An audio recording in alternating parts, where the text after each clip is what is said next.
오늘 함께 나눌 하나님의 말씀은 레위기 11장 1절에서 23절까지입니다. 몇몇 지식인들은 본 장에 드러난 동물 세계에 대한 풍부한 지식에 대해 커다란 놀라움과 경의를 표해 왔습니다. 가장 위대한 현대 과학자들도 이 율법의 기자보다 더 깊이 자연사에 대해서 파고들지는 못했습니다. 라이프니츠, 비퐁, 퀴비에 등 정교한 현대과학이 탄생하기 오래전에 활동했던 모든 사람들도 여기에 기록된 동물의 생태, 습관, 성질에 있어서의 분류와 구분에 대해 경탄을 금할 수 없었음을 고백한 바 있습니다. 그러므로 이 율법에 있어 단순한 인간의 지혜보다 더 높은 지혜를 인정하지 않던 그들이 놀랄 만한 것도 당연한 일입니다. 사실 이러한 모세의 모든 율법은 그들에게 하나님의 능력과 정신의 뚜렷한 흔적을 보여주었으며 이 율법을 단지 인간의 재주로 돌리는 것은 가장 어리석은 일이 되었던 것입니다. 우리는 이 본장에서 위생적인 식이요법의 한 체계를 발견하게 됩니다.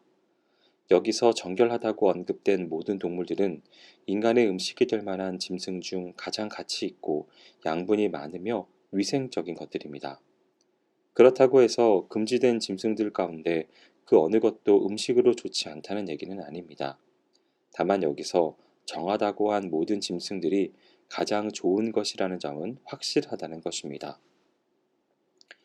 여기서는 하나님께서 짐승들을 정결한 것과 부정한 것으로 나누신 목적에 대하여 살펴보기로 하겠습니다.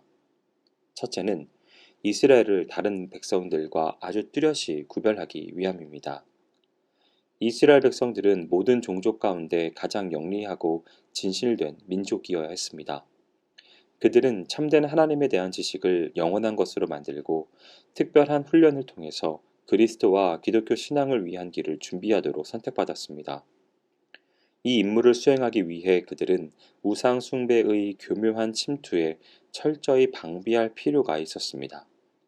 그래서 하나님은 이와 같이 정결한 것과 부정한 것을 구분하는 종교적 식이요법의 체계를 율법화함으로써 이스라엘 민족이 다른 백성들과 구별될 수 있게 하셨습니다. 하나의 민족을 다른 민족과 구별시키는데 이보다 더 효과적인 것은 없었습니다.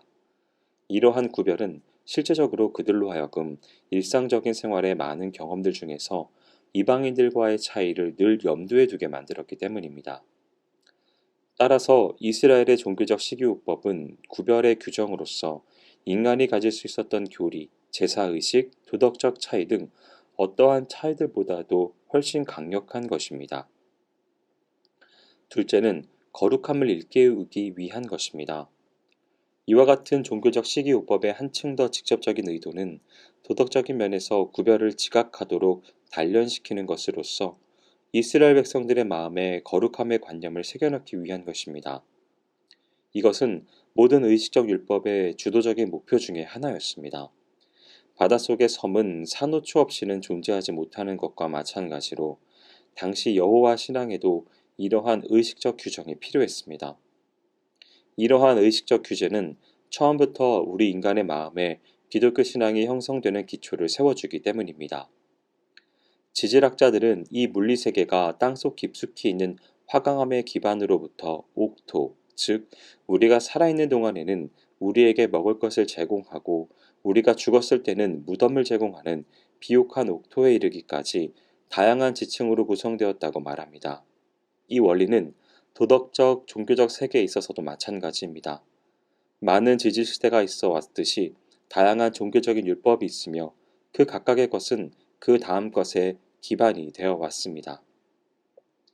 이 각각의 연속되는 율법은 그 다음 것이 구성되는 하나의 뚜렷한 기반을 제공했던 것입니다. 그 최후의 것은 그 최초의 것 없이는 존재할 수 없습니다.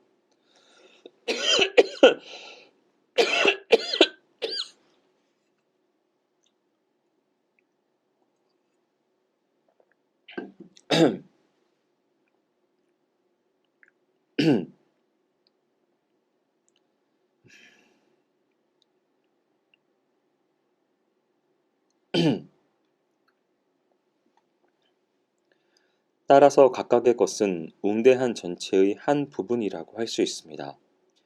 본장의 내용을 제물과 제사장에 관한 율법과 관련하여 볼 때 우리는 그 전체가 정결함과 거룩함의 사상을 일깨우고 확립시키는데 어떻게 작용했는가를 쉽게 알 수 있습니다. 모든 생명체를 정결한 것과 부정한 것으로 나누면 어떤 것은 다른 것들보다 더 좋고 더 정결한 것으로 여겨질 것입니다. 바로 이렇게 많은 것 중에서 보다 정결한 것만이 제물이 될 수 있었습니다. 그리고 더 좋은 것에서도 가장 정결하고 가장 흠없는 것만이 하나님께 드리는 제물로 선택되었습니다. 그러므로 선택된 희생 제물은 보통의 짐승들과는 분명히 구별되고 매우 정결하고 좋은 것입니다. 완전히 정결하고 거룩한 제사장은 그 희생물을 책임지게 되고 그것을 제단 앞에 놓기 전에 희생 제물과 자신을 깨끗이 씻어야만 했습니다. 그리고 지성소에서 제사가 진행되고 있을 때에는 정결한 피만이 금으로 된 신성한 잔에 담겨 봉헌될 수 있었습니다. 그러므로 정결한 짐승보다 더 정결한 제사장, 또 그 둘보다 한층 더 정결하고 지극히 거룩한 대제사장만이 접근할 수 있는 지성소로부터 예배자는 거룩함의 참뜻을 깨닫고 그가 믿는 하나님의 지극한 정결함과 그분의 은총을 힘입기 위해서는 자신도 거룩해져야 한다는 사실을 깨닫게 되었습니다. 사실 여기서 정결한 것과 부정한 것이 엄격히 구별되는 가장 큰 이유는 모든 사람들에게 더러운 죄를 멀리하고 깨끗하고 고상한 도덕적 순결을 유지할 것을 실제 생활의 문제를 중심으로 가르치기 위한 것입니다. 세 번째로는 죄의 특성을 보여주기 위함입니다. 우리는 본문을 통해서 하나님에 대항하는 죄의 특성을 구체적으로 상징하는 모든 것들이 지적되고 있음을 알 수 있고, 여기서 부정하다고 지적된 짐승들의 공통된 특성들을 보면 죄는 어떠한 것인가를 정확히 알 수 있습니다. 따라서 죄인은 부정한 짐승들의 특성들을 스스로를 비춰볼 수 있는 거울로 삼으면 되는 것입니다.